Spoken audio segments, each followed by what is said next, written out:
ఏం పూజ బాగుందా? మెత్తగారింట్లో వినాయక చవితి చేసేసుకున్నావు. లంచ్కి పిలిచాను కదా అని ఇక్కడ వచ్చావు. ఇటు చూడు ఐటమ్స్ అన్నీ ఒకసారి.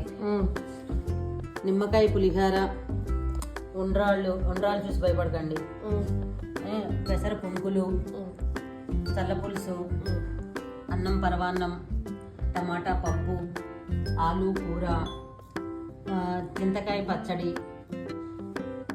రైస్, అప్పడాలు. అదిగో మా దేవుని కూడా ఒకసారి చూపించు.